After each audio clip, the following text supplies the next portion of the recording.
Hello दोस्तों। आज के टॉपिक में हम लोग कंपनीज एक्ट 2013 का डिविडेंड पार्ट देखने जा रहे हैं। ये एक शॉर्ट रिविजनरी वीडियो है और वीडियो को ज़रूर लाइक करें, सब्सक्राइब करें। Let's start. तो डिविडेंड क्या है? Dividend it is the profit of a company which is not retain. Company का जो प्रॉफिट जो बिजनेस में रिटेन नहीं किया जाता और शेयर होल्डर्स में बांट दिया जाता है, उसको हम लोग डिविडेंड बोलते हैं। शेयर होल्डर में जो बांटेंगे वो in proportion to the amount paid up on the shares held by them. Okay, so dividend क्या है? ये क्या एक राइट है? तो नहीं, ये एक राइट नहीं है, लेकिन वंस डिक्लेयर्ड ये एक राइट बन जाता है ऑफ शेयर होल्डर्स या फिर of a share holder. Next, Declaration of dividend, section 123. So, dividend can be paid by a company out of the profits of company for that financial year after providing depreciation. Profit से dividend pay कर सकते हैं उस financial year का after providing for depreciation, या फिर out of the profits of company for any previous financial year after providing depreciation, or out of the money provided by central government or state government.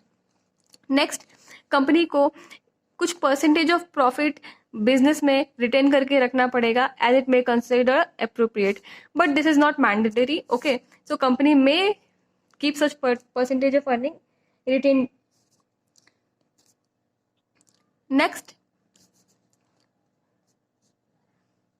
In case company के पास अगर inadequacy of profit है, मतलब उस साल enough profit नहीं है to provide for depreciation for providing dividend, but it has declare dividend, in that case वो क्या करेगा?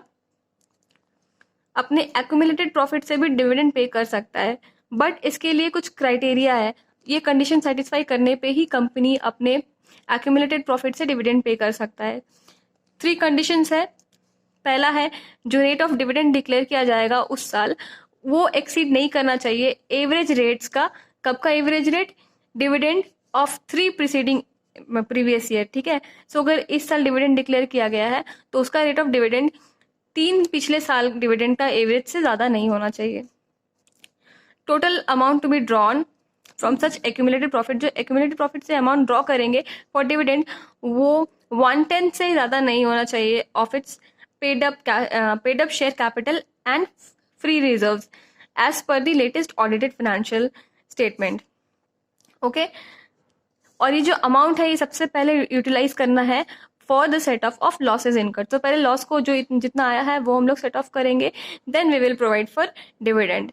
And next, the balance of reserve after such withdrawal shall not fall below 15%। तो रिजर्व का balance हम लोग को 15% मेंटेन करना ही पड़ेगा। Depositing of amount of dividend, so section 123(4) में बोलता है कि जो डिविडेंड अमाउंट है वंस हम लोग अमाउंट निकाल लिए हैं और डिक्लेयर कर दिए हैं, see it shall be deposited in schedule bank. तो शेड्यूल बैंक में with a separate account with in 5 days हम लोग को डिपॉजिट करना पड़ेगा। देन इंटरिम डिविडेंड क्या है? सेक्शन 123 सबसेक्शन 3 में ये जो है, जो डिविडेंड डिक्लेयर किया जाता है during the period from closure of financial year till the AGM, okay, out of the surplus in profit and loss account, so उसको इंटरिम डिविडेंड बोलते हैं। Next, payment of dividend, section 123(5). Dividend जो है वो cash में payable है। Dividend को हम लोग काइंड में पे नहीं कर सकते हैं।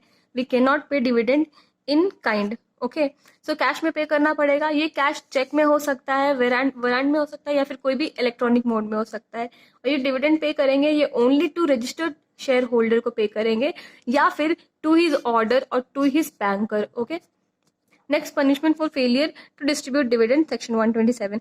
अगर डिविडेंड डिक्लेयर नहीं किया है कंपनी तो इन दैट केस उसको क्या क्या पनिशमेंट मिलेगा? जब डिविडेंड डिक्लेयर कर दिया गया है कंपनी के द्वारा लेकिन वो पे नहीं किया गया या फिर वारंट जो है वो पोस्ट नहीं किया within 30 days from the date of declaration, in that case क्या होगा? जो डायरेक्टर है, डिफॉल्टिंग डायरेक्टर, और जानबूझ के अगर नोइंगली वो डिफॉल्ट किया है तो उसको पनिश किया जाएगा with imprisonment up to 2 years। Okay, and he shall be liable to pay fine which shall not be less than ₹1,000 for every day। Per day उसका 1,000 रुपीज फाइन लगेगा एंड उसको इंटरेस्ट पे करना पड़ेगा इधर 18% पर एनम। हाउएवर इसमें कुछ exceptions है अंडर विच ऑफेंस नहीं माना जाएगा। 5 एक्सेप्शंस है। पहला है, डिविडेंड नहीं पे किया गया था by the reason of operation of law या फिर शेयर होल्डर जो है वो डायरेक्शन दिया था कंपनी को, बट उस डायरेक्शन को कंप्लाई नहीं किया गया, and then dispute regarding the right to receive the dividend, किसको डिविडेंड देना है, अगर उसके लिए कोई डिस्प्यूट है तब भी। और if dividend has been lawfully adjusted against due, कोई ड्यू बाकी था शेयर होल्डर का तो उसके अगेंस्ट एडजस्ट कर दिया गया है, या फिर any other reason but no default of the company, अगर कंपनी का डिफॉल्ट नहीं है, in that is also exception है, और पनिशमेंट या फाइन नहीं दिया जाएगा। Revocation of declared dividend. Dividend once declared at AGM cannot be revoked except with the consent of shareholders. तो डिविडेंड एक बार डिक्लेयर कर दिया गया तो वो रिवोक नहीं किया जा सकता, बट कुछ एक्सेप्शंस है।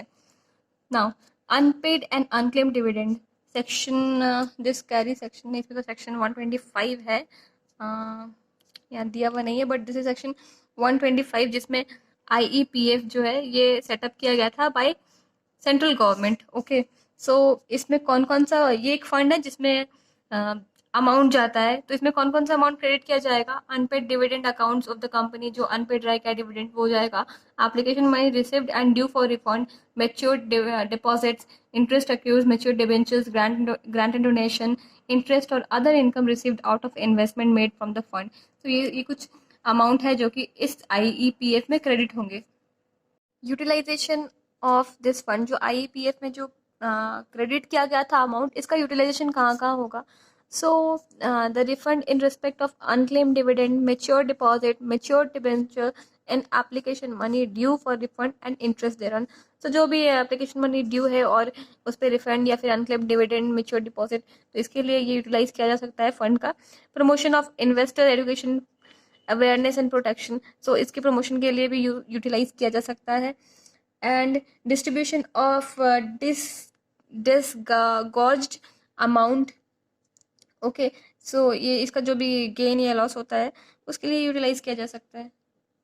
Said guys, exam are near, so आप लोग पढ़ाई कर रहे होंगे। देखिए लाइफ में अप्स एंड डाउन तो होते रहता है, कभी ना कभी कोई ना कोई प्रॉब्लम चलते ही रहता है। सो बहाना छोड़कर पढ़ाई पे ध्यान दीजिए, कंसंट्रेट कीजिए और मेहनत कीजिए, बाकी सब बस मेहनत ही कर सकते हैं। सो मेहनत कीजिए और अच्छा ही होगा। एंड मेरा रेगुलर वीडियोस आते रहता है, रिविजनरी वीडियोस, सो चैनल को सब्सक्राइब कीजिए और वीडियो को लाइक कीजिए।